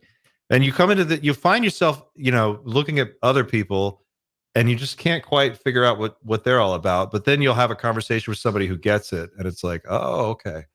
Just like talking to you, I am so thrilled that you get it. We're on the same page, because it's rare. If I ever said this to anybody else, other than the people I interview, of course, but people in my personal life, they look at you like, what are you smoking? The modern society does a great job of keeping people sedated. Yeah. And I think that you see it. You see, I took my dog to the park the other day, and I'm walking around, and I look over at the playground, and there's a half-mile little track that goes around the outside of the park, and then there's a children's playground. And I look over at the playground, and I see this little boy, about my son's age, and he's climbing and he's playing and he's all alone by himself. And I look over and his mom's like 10 feet away. She's staring at her phone. She's like this, looking at her hand. Of And I'm course. thinking, like, if there was a disease that if you caught it, you just made you stare at your hand and walk around and stare at your hand, we would declare a global emergency. We would shut down everything. We would have to we would find a cure. We would figure this out. But we do it with our phone every day. And I think that has a way of just sort of like fuzzing you out. You just, you don't take any time for deep thoughts when you're staring at your phone. You always have a little information snack at your fingertips, just enough to keep you distracted, never enough to really satisfy you or make you feel like, you have a real answer to anything. And, the deepest moments of introspection, they happen when you're alone and your mind is quiet and you can access that deeper information. I think people have started to realize on a global scale that there's got to be something more than this. We've had all the technology in the world. We have all of it. We got a phone that can do everything. We've got ChatGPT. We've all this stuff. But happiness isn't coming from there, and I think people are picking up on that. And I think they're looking around and they're going, there's something missing from this equation. I need to find it, what it is, and that just sets them on the journey. I don't, and I think the journey is personal. Each one's different for each person. Well, speaking of technology, what do you think of AI? Do you think AI is the smartest guy in the room now? I mean, AI is the thing. That's the thing. Like, I mean, really, my show's whole premise is this. Right now on planet Earth, there are 3 huge events taking place simultaneously. One of them, the environment. We already talked about that. The second one is non-human intelligence appearing and operating in, around, and on our planet. And the third one is we are about to give birth to artificial superintelligence. Yeah. This is coming from the smartest people in the world. This is coming from the former CEO of Google. This is Eric Schmidt. This is Sam Altman. We're talking about Elon Musk. We're talking about people who have done real stuff. They have satellites in orbit and spaceships flying around. These people know what they're talking about. All of them are saying we are way ahead of where we thought we would be. We did not expect to be coming this far, this fast, and the pace of progress is only accelerating. There is a guy named Mo Gaudat. I can't remember what his title was at Google, but he was one of the top executives at Google for a number of years. And he's recently been talking about the current state of AI. And he said, right now, AI, the most advanced version of ChatGPT that the public has access to, is about an IQ of 160 or 158. And he said Einstein was 160. So we've only had this tool for like 3 years, and it's already as smart as Einstein. Yeah. Within the next decade, it is not going to increase by a factor of 1 or 2. It's going to be factors of 10 or 100. It's orders of magnitude smarter, which means that within maybe a decade, probably maybe not much more than a decade, maybe a little bit less, we're going to have an artificial intelligence that is more capable and intelligent than all human beings combined. And this super intelligence will be able to work at a rate of the speed of light, and it will have access to all information that's recorded on the internet.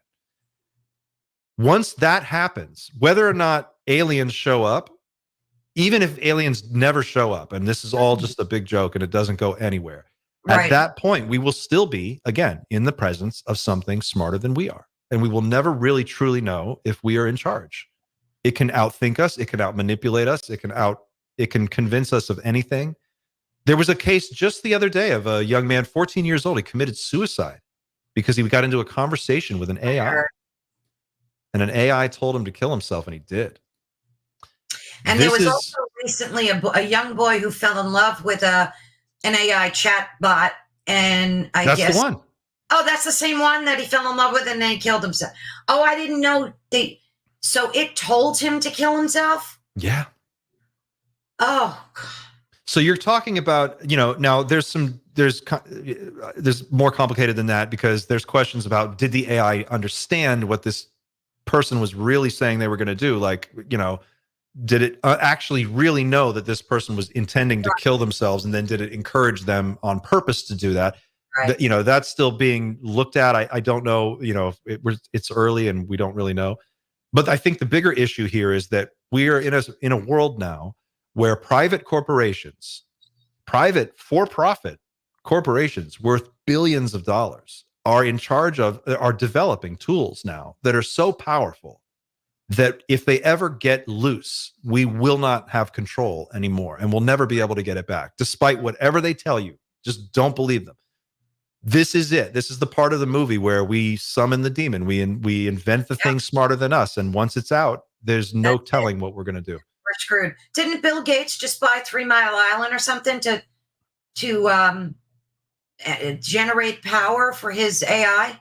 These AIs are so powerful and so power hungry that the new push now is individual companies like Google and OpenAI are going to build their own nuclear micro reactors on site to run their server farms and just power them. And if you look at the parallel advancements that have been made recently, I'm talking about the last 3 years, I'm not going back that far, 36 months in robotics, OpenAI, Tesla's new robot, the Optimus. Crazy. There are already robots working on the production line at a BMW plant in Louisiana. These are humanoid, two legs, 2 arms robots that you can walk up to. When you plug a super intelligence into 200 million bipedal robots, and it can just suddenly make them all do whatever it wants, all at once at the same time, that's a powerful thing. Oh, yeah. What's that? How's that going to go down? There's a lot of weird stuff. What's your thoughts on how it'll end? Like, just personally, what do you want?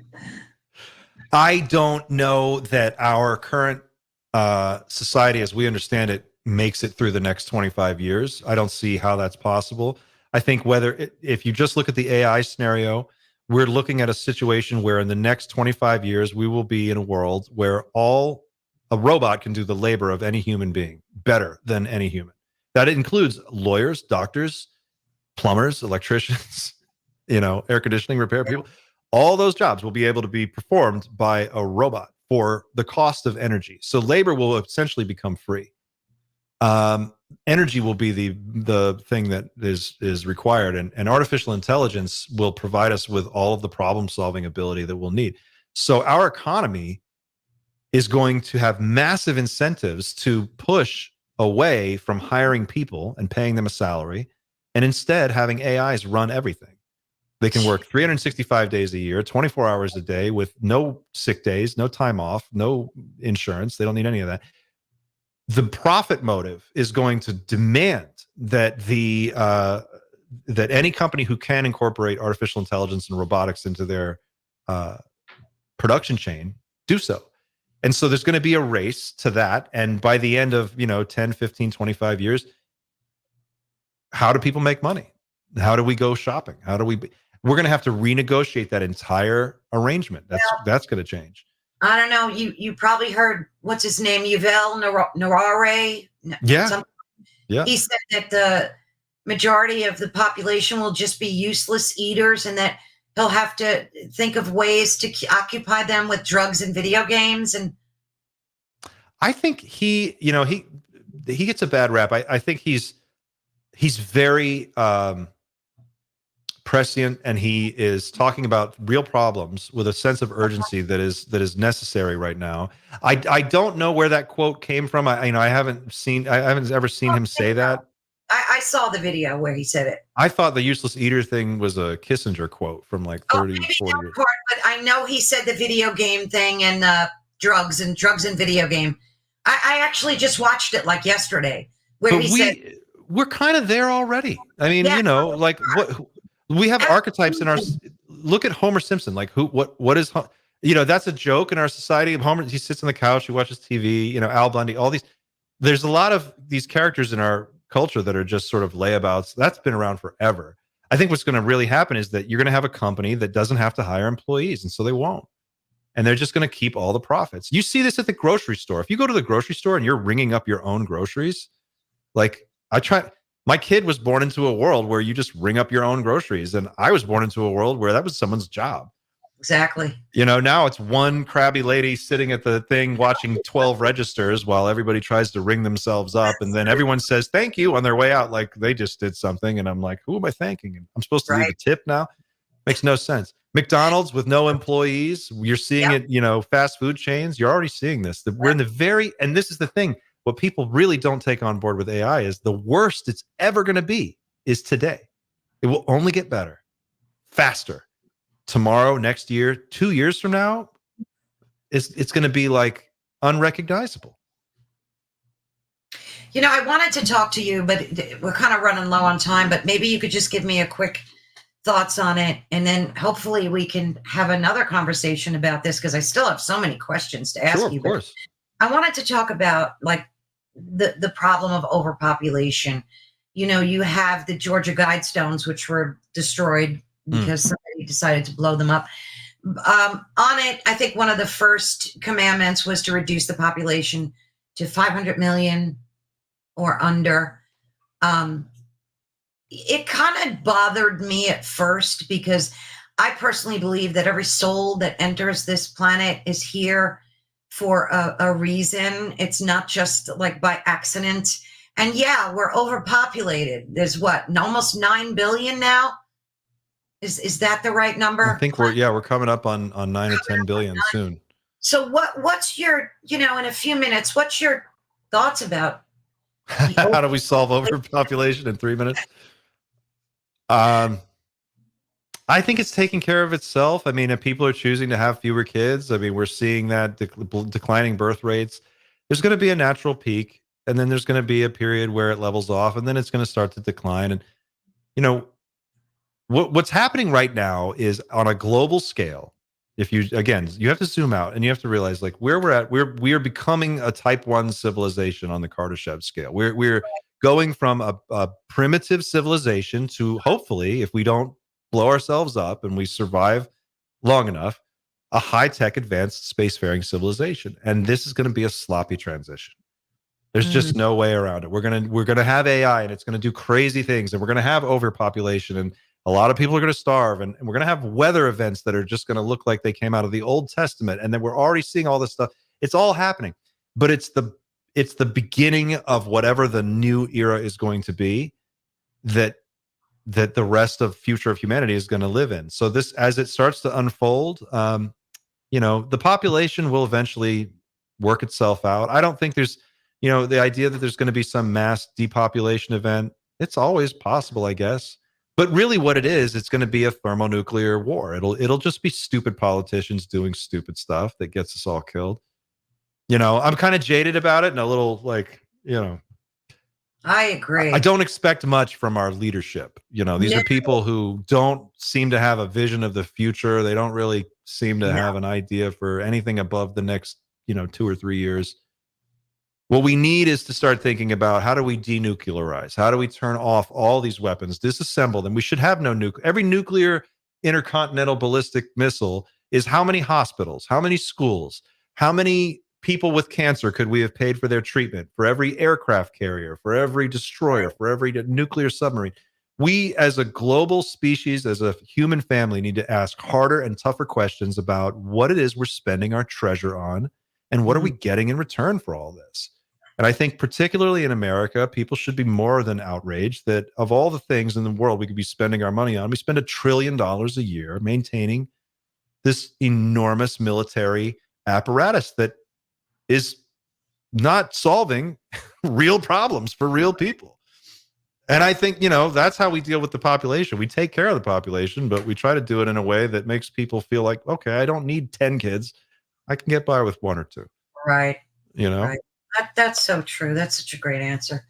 Well, thank you so much, Clint. This was riveting. I've learned so much from you today, and I thank you so very much for engaging to almost 2 hours into this conversation. I hope we can do this again at some point. It's been a real honor. And folks, definitely head over to nightshift.com, right, Clint? Teamnightshift.com. Okay. Also, you have another website for you're a photographer. I am. And that website is just clintweldon.com, correct? Correct. Yeah, and you can get to the other one through, one through the other. Yeah, they're all tied together. You're such a talented human. Thank you. I appreciate that. Thanks, Caroline. Truth. Well, thank you so much. And I really, truly hope we could do this again soon.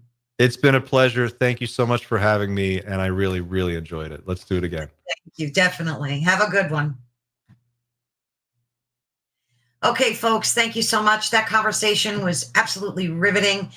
I appreciate you hanging in there for almost 2 hours. It really means a lot to me. Your support really means a lot to me. Again, you've been listening to Ethereal Encounters Unveiled on United Public Radio Network and UFO Paranormal Radio Network, which is 105.3 and 107.7 FM in New Orleans. And don't forget that this station covers a wide variety of topics, ranging from the paranormal, extraterrestrial, conspiracy theories, cryptozoology, American history, world mysteries, just you name it, you'll find it here. So thank you so much for supporting us. Greatly appreciate it. If you have any questions, you can always go to my YouTube channel, which is Ethereal Encounters Unveiled, and drop me an email. I would greatly appreciate it. God bless everyone. Until next week.